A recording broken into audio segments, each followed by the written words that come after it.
주중에 그 전두환 전 대통령이 사망했습니다. 정치권에서는 그가 사망했다는 소식이 전해지자 조문을 가야 되나 가지 않아야 되나, 또 하한을 보내야 되나 보내지 말아야 되나, 또 애도한다거나 명복을 빈다는 말을 해야 하나 하지 말아야 되나, 이런 것으로 혼란이 있었다고 합니다. 전직 대통령이니까 그래도 예의를 이제 피해야 되지 않나 하는 생각 때문입니다. 전시 장례에 대한 이 태도를 어떻게 해야 하느냐 하는 것은 역사에 비추어서 판단하는 것이 옳습니다. 그는 광주 민주항쟁을 과잉 진압하는 과정에서 많은 희생자들이 발생을 했는데 그것에 대한 책임자로서 아무 사과가 없었습니다. 부산 보육원이나 삼천교육대에도 그가 이제 주도한 것인데 피해자들에 대해서 그 사과가 없었습니다. 현재 어떤 문제를 판단할 때 역사를 통해서 판단하는 것이 필요합니다. 현재가 과거에 매여 있으면 안 되지만 이 과거가 현재를 판단하는 통찰력을 주기 때문입니다. 사람들은 그 현재와 눈앞의 상황만 보고 판단하기가 쉬운데 역사를 알면 눈앞의 문제를 객관적으로 보고 편견이 아니라 이 통찰력을 갖고 판단할 수 있습니다. 저는 이제 이과 출신이라 역사에 대해서 잘 모르고 또 관심도 없었는데 몇 년 전부터 이렇게 조금 관심을 갖고 있습니다. 그리스 시대, 노마 시대, 지금은 중세 시대 책을 이제 읽고 있는데요. 역사를 읽으면서 깨닫는 것은 강대국이라도 영원한 나라가 없고 또 영웅들이 한순간에 몰락을 하는 것을 이제 보는 겁니다. 하나님이 온 세상을 다스리시고 사람은 티끌에 불과하구나 하는 것을 많이 느낍니다. 역사를 영어로 이제 히스토리라고 하는데 히스하고 스토리로 이제 나눌 수 있습니다. 히스가 이제 그의라는 뜻인데 역사는 그의 이야기라는 겁니다.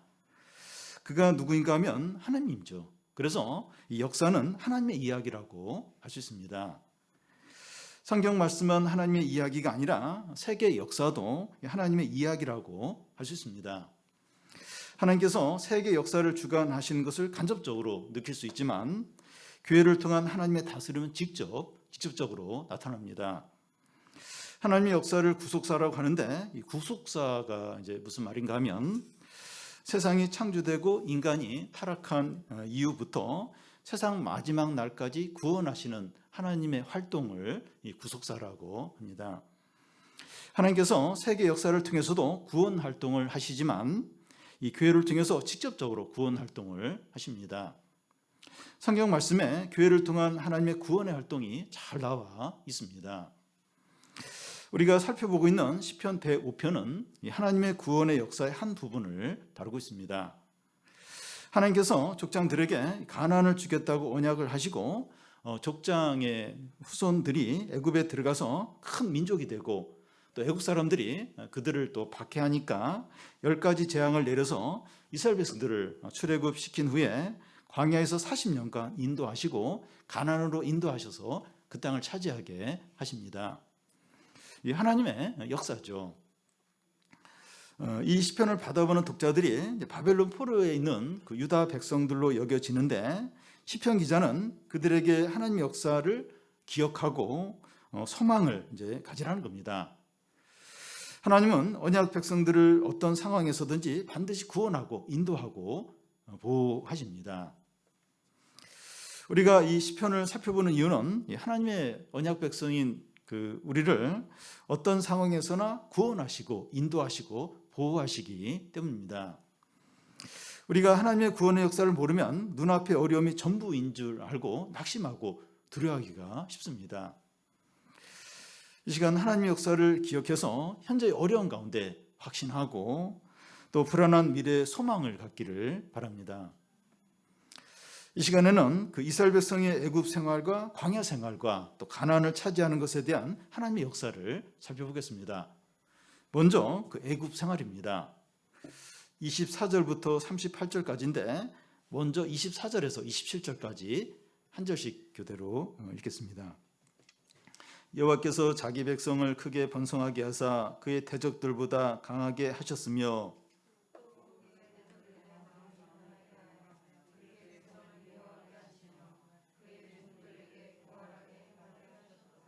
그리하여 그는 그의 종 모세와 그의 택하신 아론을 보내시니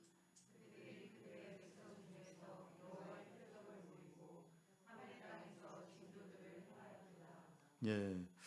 이스라엘 백성이 애굽에서 크게 이제 번성하기 전에 어떤 일이 있었는가 하면 요셉이 형들의 시기를 받아서 애굽에 이제 팔려가고 또 얼마 후에 애굽의 총리가 됩니다. 그런 후에 이제 심한 기근이 닥치는데 야곱의 가족 70명이 이제 애굽으로 이제 내려가게 됩니다. 그들은 400년 만에 70명이 200만 명으로 크게 이제 증가를 하게 되는데 자연적으로는 불가능한 증가입니다. 이스라엘 백성들은 외부에서 애굽에 이제 들어왔는데 그 숫자가 엄청나게 증가하니까 애굽 사람들이 두려워합니다.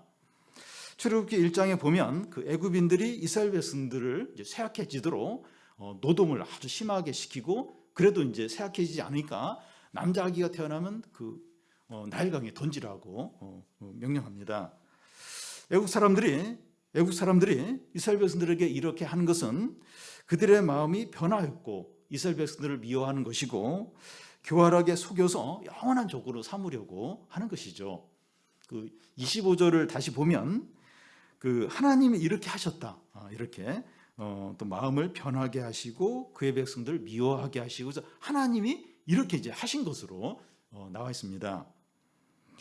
이것은 하나님께서 악의 원인이라는 것이 아니라 애굽인들의 죄악을 허락하시고 통제하신다는 겁니다.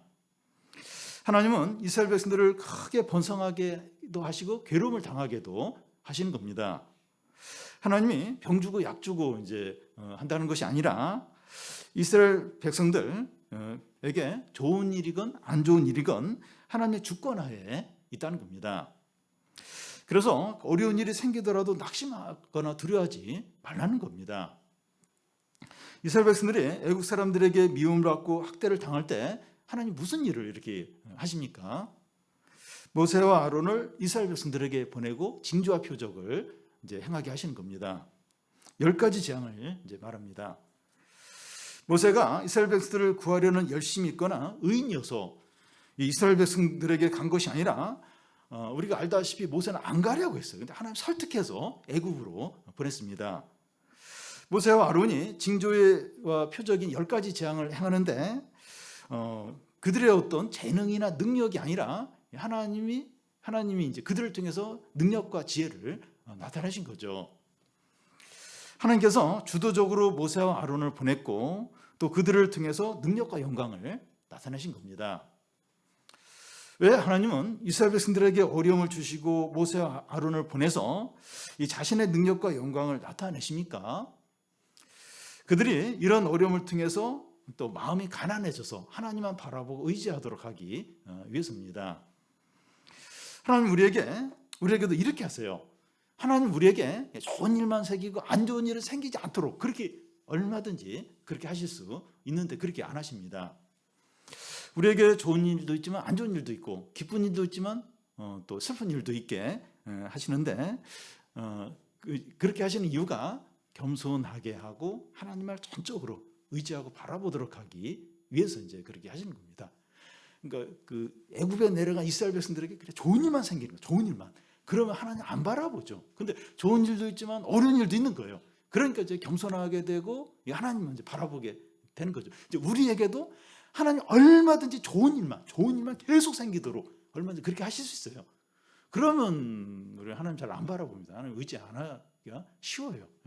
그러니까 이제 좋은 일도 있지만 어려움도 있고 그러면서 이제 겸손하게 하고 그러면서 이제 하나님 의지하도록 하시는 거죠. 28절에서 이제 36절까지 보면 이제 10가지 재앙 중에 7가지 재앙이 나옵니다. 왜 7가지 재앙만 소개하는가 하면 이 7이라는 숫자가 이 전통적인 완전수이기 때문입니다. 시편 기자는 이 자신이 강조하고 싶은 것만 강조하고 또 10가지 재앙, 10가지 재앙의 어떤 순서, 그 재앙의 순서대로 그렇게 하지 않고 또 중요하지 않다 싶은 재앙은 다 이렇게 자기가 알아서 그냥 시편 기자 마음대로 빼버립니다.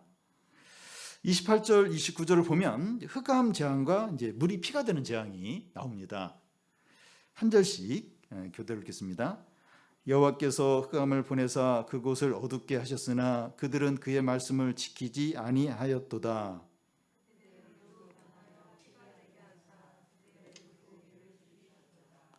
이 태양은 애굽의 중요한 신들 중에 하나입니다.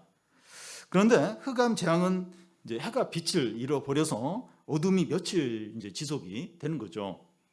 어두우니까 더듬거려요. 이 공포와 두려움이죠. 이 나일강은 애굽의 가장 중요한 신 중에 이제 하나입니다. 나일강이 애굽 사람들의 풍년을 가져다 주기 때문입니다. 그런데 이 나일강이 피가 되어서 농사를 지을 수도 없고 마실 수도 없고 또 물고기들이 다 죽어버리는 겁니다. 근데 이런 심각한 재앙을 겪은 애굽 왕은 어떻게 반응을 합니까? 28절 중간을 보면 그들은 그의 말씀을 지키지 않는 겁니다. 그러니까 이스라엘 백성을 내보내라. 이제 하나님 모세를 통해서 계속 이제 그렇게 말씀하는데 그 말씀에 순종을 안 하는 겁니다. 이런 무서운 재앙을 겪으면 하나님 말씀을 들을 것 같은데 안 들어요. 안 듣습니다. 오늘날 세계는 물 재앙이 심각합니다. 기후 온난화로 이제 해수면이 이제 상승하면서 심한 자연재해로 이어지고 있습니다. 지금 영국 글래스고에서는 유엔 기후 협약 총회가 열리고 있는데 한 태평양 섬나라의 그 대통령이 와서 이렇게 연사로 이제 그 연설을 하면서 여러분 그 선진국 나라들이 그 탄소 배출량을 줄이지 않으려면 우리나라를 폭파시켜 버리라고 이런 말을 했습니다. 무슨 말인가 하면 자기 나라는 해수면 상승으로 이제 잠겨서 사라질 위기에 놓여 있다는 거죠. 이 기후 온난화로 이제 폭우가 이제 몇백 년 만에 그 기록에 남을 정도로 그런 이제 폭우들이 뭐 미국이나 캐나다나 중국이나 유럽 국가 등에 이렇게 온 세계에 걸쳐서 내리고 있습니다. 이런 재난을 해결하기 위해서 탄소 배출량을 줄이는 그런 협약을 맺는 것도 중요하지만 겸손하게 하나님을 찾아야 되는데 안 찾아요. 하나님을 안 찾습니다. 30절, 31절은 개구리 파리 이 재앙입니다.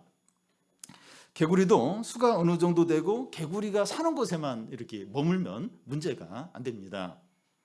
그런데 개구리 수가 엄청나게 많아지고 또 지방까지 들어와서 펄짝거리고 뛰어다니면 그건 이제 힘든 문제가 되죠. 파리도 한두 마리가 집안에 날아다니는 건 문제가 안 되는데 식사하는데 파리가 20-30마리가 막 이 반찬이나 밥에 막 앉고 이러면 밥 못 먹죠. 밥맛이 다 떨어지게 될 겁니다. 이 재앙인데 이는 이제 모기로 이제 볼 수도 있어요. 다른 어떤 성경에도 모기로 이제 나와 있기도 한데 여름 밤에 이제 모기가 왱하면서 얼굴에 이제 앉으면 손바닥으로 이제 탁 치게 되죠. 근데 어떤 때는 밤에 이제 모기를 쫓으라고 뺨을 몇 번 칠 때가 있어요. 잠이 다 달아나요. 기분이 나빠지면서 화가 이제 나게 됩니다. 이 개구리, 파리, 모기 이제 이런 것들 때문에 식사도 못하고 잠도 설치고 일상생활을 이제 못하게 되면 더 기분이 안 좋고 비참해질 수 있습니다. 이 하찮은 것들에 시달리는 건 너무 이제 불쾌하고 자존심이 상할 수 있어요. 이것 때문에 내가 막 잠을 설치고 막 뭘 못하고 이런 막 너무 막 이 자존심이 상하면서 더 마음이 이제 상하게 되죠. 그래서 개구리, 파리 이 재앙은 아주 모욕적인 재앙이라고 할 수가 있습니다. 너희가 하나님의 말씀에 불순종하고 무시를 하는데 너희가 얼마나 약하고 비참한 존재인지 알라 하면서 이런 재앙을 이제 허락을 이제 하신 거죠.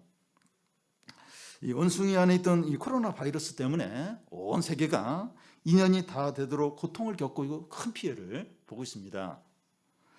바이러스는 팔이나 이보다도 작은데 온 세계가 쩔쩔매고 있습니다. 겸손해지고 생각을 해야 되죠. 지금 2년째 지금 이 눈에 보이던 이 작은 이 바이러스 때문에 지금 온 세계가 쩔쩔매고 있는데 겸손해져야 돼요. 그리고 생각을 해야 합니다. 세상 사람들이야 뭐 어쩔 수 없다고 하지만 우리 믿는 사람들 진정으로 겸손해야 되죠.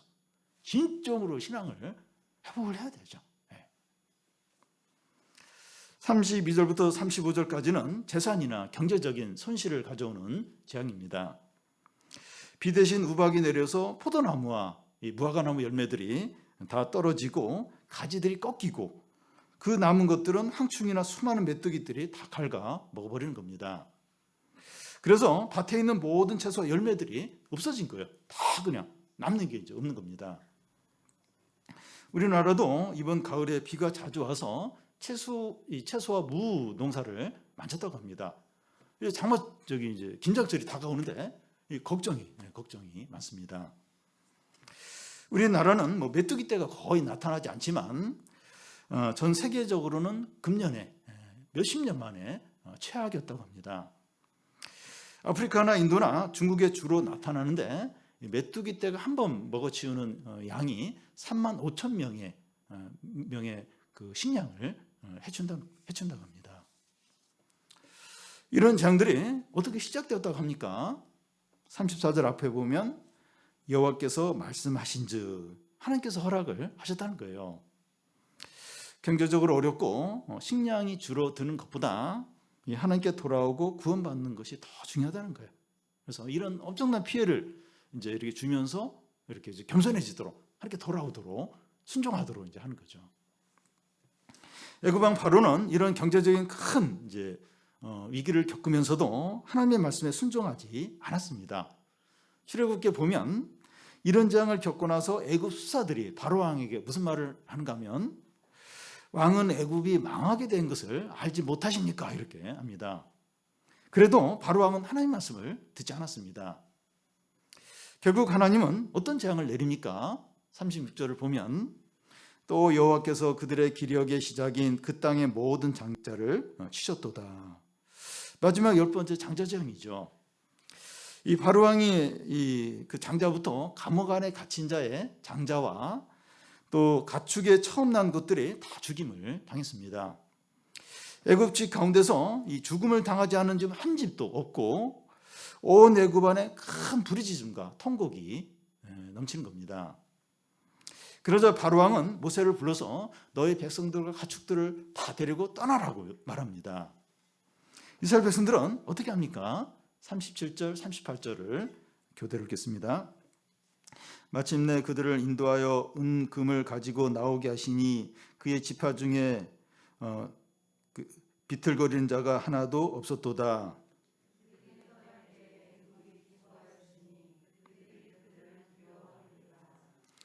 43절을 보면 그의 백성이 즐겁게 나오게 하시며 그의 택한 자는 노래하며 나오게 하시며. 장제장이 일어난 그날 밤에 이스라엘 백성들이 출애굽을 하는 겁니다. 그런데 이 빈몸으로 애굽을 나오는 것이 아니라 애굽 사람들에게 은금을 다 챙겨서 나오는 거예요. 그동안 이스라엘 백성들이 애굽에서 종살이를 한 것에 대한 퇴직금에 해당이 되는데 하나님께서 다 챙겨주시는 겁니다. 그 밤에 애국 사람들은 통곡하고 부르짖으며 슬퍼하는데 이스라엘 백성들은 기뻐하고 노래하며 즐거워하는 겁니다. 지금 이스라엘 백성들은 이렇게 하면 안 되는 거 아닙니까? 한쪽에서는 통곡하고 있는데 이스라엘 백성들은 기뻐하고 그러면 안 되는 거 아니에요? 근데 이 기쁨과 영광과 승리는 하나님이 주신 거죠. 교만하고 악한 자는 낮추고 또 고난 가운데 있던 자기 백성을 높이시는 거죠. 하나님이 이제 이런 심판과 구원을 이제 행하신 거죠. 그리고 30절 중간에 보면 그의 지파 중에 비틀거린 자가 하나도 없었다고 하는데 그동안 애굽에서 이제 종살이 했기 때문에 허약하고 아픈 사람들이 많을 것 같은데 그런 사람이 아무도 없는 거예요. 아프면 못 나오잖아요. 애굽에서 못 나오고 거기 애굽에 있어야 되는데 그런 사람들이 하나도 없도록 다 건강한 거예요. 종살이 했는데 고생했는데 다 건강한 겁니다. 애굽을 나오는데 모두가 건강하고 은과 금을 다 챙겨 나오고 기쁨이 가득합니다. 이게 구원의 풍성함이죠. 하나님께서 우리에게 주시는 구원은 이렇게 기쁘고 또 영광스럽고 풍성하고 넘칩니다. 우리의 구원이 이런 거예요. 넘쳐요. 이 기쁨이 영광이 넘치고 또 하나님 지극히 높여주시고 너무나도 풍성한 겁니다. 출애굽한 이스라엘 백성들은 광야 생활로 들어갑니다. 39절에서 41절까지 한 절씩 교도 읽겠습니다. 여호와께서 낮에는 구름을 펴사 덮개를 삼으시고 밤에는 불로 밝히셨으며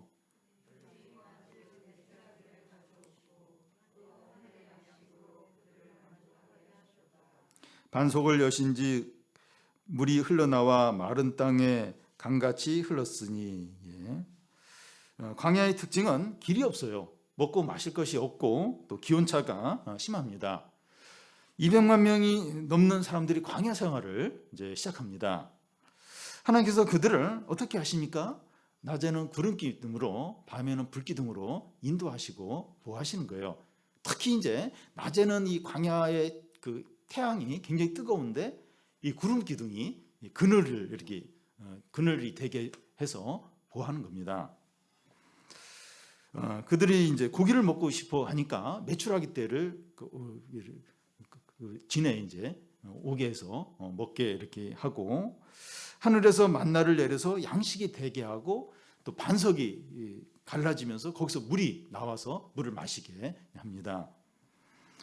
일반적으로 물은 비로 이제 하늘에서 내리고 이제 양식은 땅에서 거두게 되는데, 이스라엘 백성들은 반대로 이 양식이 하늘에서 내려요. 그리고 물이 땅에서 이제 나오게 이렇게 했습니다. 하나님께서 기적적인 방법으로 양식과 물을 채우셨습니다. 현재 우리의 삶이 이제 광야 생활을 하는 것처럼 진로 문제를 잘 모르겠고 먹고 사는 것이 불안하고 또 집 문제가 어려울 수 있습니다. 우리는 불안하고 낙심이 될 수 있는데, 하나님께서 200만 명을 광야에서 40년 동안 인도하고 먹이고 주고 문제를 해결해 주신 것을 기억하면 소망과 확신이 생기게 되죠. 하나님께서 200만 명을 그 광야에서 40년 동안 먹였어요. 그리고 뭐 입히고 또 살게 하고, 물론 뭐 집이 뭐 이렇게 제대로 된 집은 아니죠. 어쨌든 이 40년 동안 광야에서 이렇게 살게 하시고, 그걸 생각하면 우리가 소망이 생겨서, 그리고 확신이 이제 들게 됩니다. 그리고 우리가 직장에서 규칙적으로 이제 월급을 이제 받는 것처럼 안정적으로 사는 것이 아니라 이 광야 생활을 하는 것처럼 기적적인 방법으로 필요가 채워지면서 그렇게 살 수가 있습니다. 우리는 항상 불안하고 위기 때마다 기도해서 넘기는 식으로 살고 싶지 않고 안정적인 생활을 이제 살고 싶다 할 수 있습니다. 그러니까 그때마다 막 기적적으로 해서 감사하긴 한데 매번마다 불안한 거예요. 또 막 이렇게 하나님 또 막 이렇게 또 어떻게 일을 하실까 해서 막, 물론 이제 이렇게 기대도 되면서 힘든 거예요. 막 그렇게 긴장하면서 사는 게. 그래서 그렇게 하지 말고, 그렇게 사는 것보다도 좀 이렇게 안정적으로 이렇게 돈이 제때 나오고 또 이렇게 불안하지 않는 그런 삶을 살고 싶다. 이제 그런 어떤 바람이 있을 수 있습니다.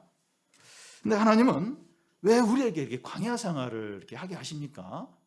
뭐 그렇게 하세요. 나는 그런 삶을 원치 않는데 자꾸 그런 삶을 살게 이렇게 하실 때가 많은데 왜 그렇게 하시나요? 하나님께서 이스라엘 백성들을 광야 생활을 하게 하신 목적과 같습니다.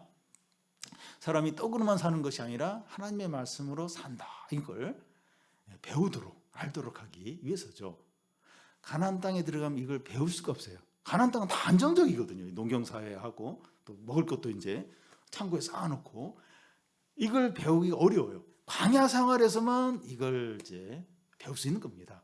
하나님이 억지로, 그러니까 얼마든지 안정적으로 그렇게 살게 하실 수 있음에도 불구하고 자꾸 이렇게 광야 생활, 자꾸 기적을 경험하게 하고 매번 긴장하게 하고, 그 이유는 사람이 떡으로 사는 게, 눈에 보이는 거 사는 것이 아니라 하나님 말씀으로 산다, 이걸 배우도록 하기 이제 위해서죠. 우리가 눈에 보이는 것으로 사는 것이 아니라 하나님의 말씀으로 사는 것을 배우게 되면 이것보다 더 복되고 귀한 것이 없습니다. 눈에 보이는 것을 이게 좋을 것 같아요. 근데 그게 전부예요. 그거 없으면 그냥 좌절하게 됩니다. 근데 하나님의 말씀으로 사는 이 사람은 무한한 삶을 사세요. 이 하나님의 말씀은 무한하거든요. 너무 풍성하거든요. 하나님 나라의 모든 좋은 것들을 다 누리게 돼요. 이게 가장 복됩니다. 그러니까 아무리 보이는 게 없고 최악의 상황이라도 좌절을 안 해요. 그리고 막 계속해서 기적과 능력을 경험하게 돼요. 왜냐하면 말씀대로 사는 걸 아는 거예요. 이 말씀이 얼마나 능력이 있는지 아니까 그 말씀을 의지하면서 놀라운 삶, 무한한 삶, 진짜 풍성한 그런 삶을 이제 사는 거죠. 진짜 복돼요. 복됩니다. 눈에 보이는 것, 이게 복될 것 같은데 비참해요. 왜냐하면 그거 이렇게 없어지고 또 그게 문제가 생기면 좌절하고 불행해지고. 근데 눈에 보이는 거 항상 변하죠. 바뀌죠. 사라질 수 있죠. 비참하죠. 불행하죠. 근데 이 하나님의 말씀을 믿고 그 말씀대로 사는 이 법을 배운 사람은 상황과 상관이 없어요. 상황이 매이지 않습니다. 그리고 진짜 무한한 풍성한 하늘나라에 있는 모든 정보 그걸 다 누리며 사는 거죠. 이게 진짜 복된 삶이죠. 이제 하나님은 이스라엘 백성들에게 가나안을 주십니다. 44절을 보면 여러 나라의 땅을 그들에게 주시며 민족들이 수고한 것을 소유로 가지게 하셨으니, 하나님은 강한 족속들이 차지하고 있던 가나안 땅에서 그들을 다 쫓아내시고 이스라엘 백성들이 얻도록 하셨습니다.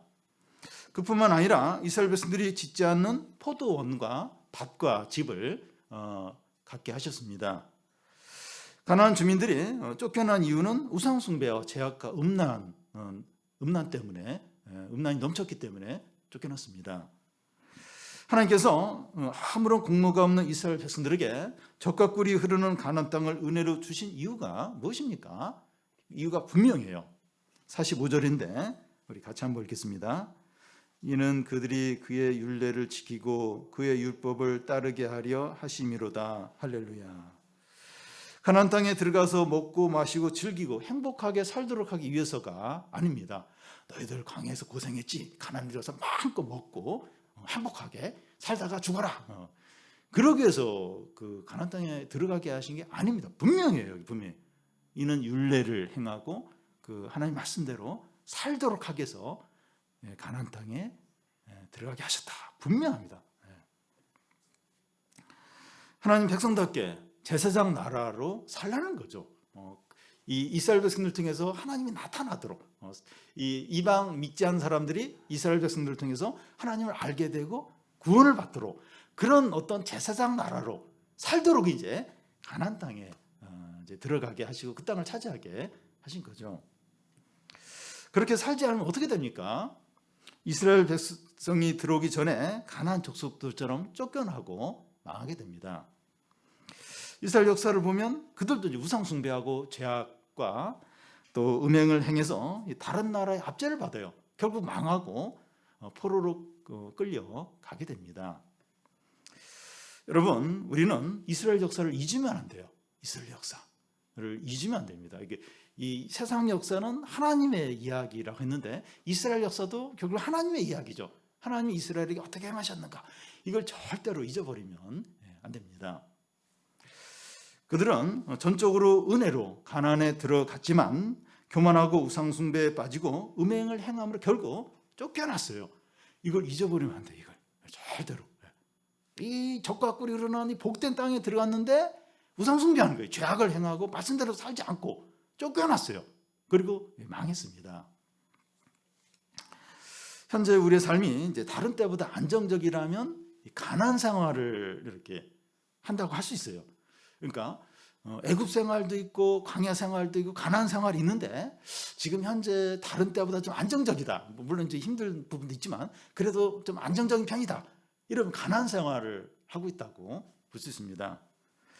우리가 이 안정적인 생활을 이제 하고 있다면 어떻게 좀 살아야 됩니까?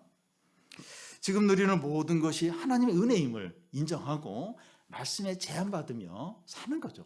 그러니까 말씀에 따라서 살려고 하는 겁니다. 어떻게 해서든 말씀에 따라서.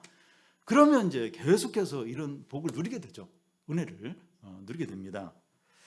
눈에 보이는 좋은 것들 바라보고 의지하고 그것으로 만족하며 사는 것이 아니라 눈에 보이지 않는 것, 그걸 자꾸 이렇게 바라보고 그걸 위해서 이제 살아야 되죠. 우리가 진정으로 무엇을 기억하고 붙들어야 됩니까? 하나님의 역사입니다. 42절을 우리 같이 한번 읽겠습니다. 이는 그의 거룩한 말씀과 그의 종 아브라함을 기억하셨음이로다. 하나님은 아브라함과 언약한 것을 기억하시고 400년이 지난 후에 그 아브라함의 후손들에게 이 가나안 땅을 그 언약대로 주셨습니다. 하나님은 오늘날도 언약 백성인 우리들에게 그대로 하세요. 우리도 이제 이 언약 백성인데 우리에게도 그대로 하나님 그대로 하십니다. 그래서 우리가 언제나 이제 기억하고 붙들어야 될 것은 하나님의 역사, 하나님의 약속의 말씀입니다. 현재 우리의 삶이 그 애굽 생활처럼 힘들 수 있어요. 또 이 광야 생활처럼 불안할 수 있어요. 또 가나안 생활처럼 안정적일 수 있는데 하나님의 역사를 기억하고 하나님의 이 약속의 말씀을 붙드시기를 바랍니다.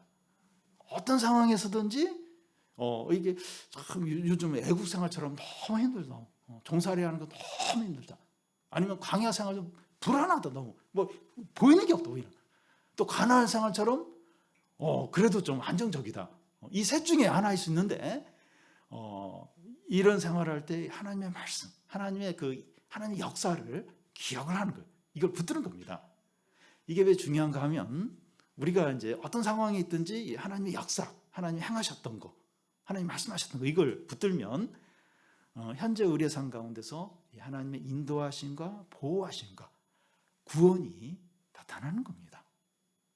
그 애굽에서 행하셨던, 광야에서 행하셨던, 가나안 생활에서 행하셨던 그 하나님이 현재 우리의 삶 가운데서도 우리의 삶을 인도하시고 보호하시고 구원하시는 거예요. 그래서 우리가 어떤 삶에 있든지 이렇게 하나님의 역사 이걸 기억하고 붙드는 게 얼마나 중요한지 몰라요. 그러니까 상황이 너무 힘들면 하나님의 역사가 은혜가 안 돼요. 하나님 뭐 그렇게 하시는 게 나오지 무슨 상황이 지금 나 죽겠는데 지금 상황이 최악인데 그래도 하나님의 역사를 신뢰하는 게 붙드는 거예요. 그러면 그 사람에게 하나님의 역사가 나타나요. 지금 현재 애굽에서 하셨던 것처럼 광야에서 하셨던 것처럼 가나안에서 하셨던 것처럼 그 하나님이 인도하세요. 그리고 보호하세요. 구원하십니다. 우리 필요를 채워주세요. 그래서 역사를 기억하는 거예요. 이거 얼마나 중요한지 몰라요. 예수님과 그 제자들이 이제 이렇게 갈릴리를 건너가는데 바리새인과 사두개인의 누룩을 주의하라 그러니까 바로 그냥 제자들은 떡 생각을 하면서 그 떡을 챙겨야 하는데 왜 안 챙겨서 서로 막 제자들끼리 막 그렇게 하는 거예요. 너희들 그렇게 기억이 없느냐? 칠병이 이어기죠. 또 오병이 이어기죠. 그 떡 5개 가지고 이제 몇 명이 먹고 얼마나 많이 남았냐? 벌써 그걸 잊어버렸느냐? 그래서 왜 이렇게 너희들이 생각이 없느냐? 그러니까 하나님이 하셨던 일들, 하나님의 역사를 기억을 해야 돼요. 기억을 하고 그걸 적용하고 붙들고 이게 얼마나 필요한지 몰라요. 그러면 계속해서 그런 하나님의 인도와 보호와 구원과 능력의 삶을 계속해서 지금 현재 삶 가운데 살 수 있는 거죠. 근데 어려움이 생기면 제로 베이스 아무 생각이 머리가 하얘져요. 그리고 막 두려움이 압도가 되고 불평이 나오고 막 침체가 되고 막 이러면 이제 하나님 어떻게 할 수가 없는 거예요. 뭔가 믿음이 있어야 하나님이 능력을 행하는데 머리가 하얘지고 두려움 그리고 염려, 불평 어떻게 할 수가 없죠. 하나님의 역사. 지금 그 얘기를 한 거예요. 애굽에서 그리고 광야에서 또 하나님이 어떻게 하셨는가. 그리고 하나님의 그 언약을 기억하셨더라. 기억하신 대로 그대로 이제 행하시고 그걸 기억을 해야 됩니다.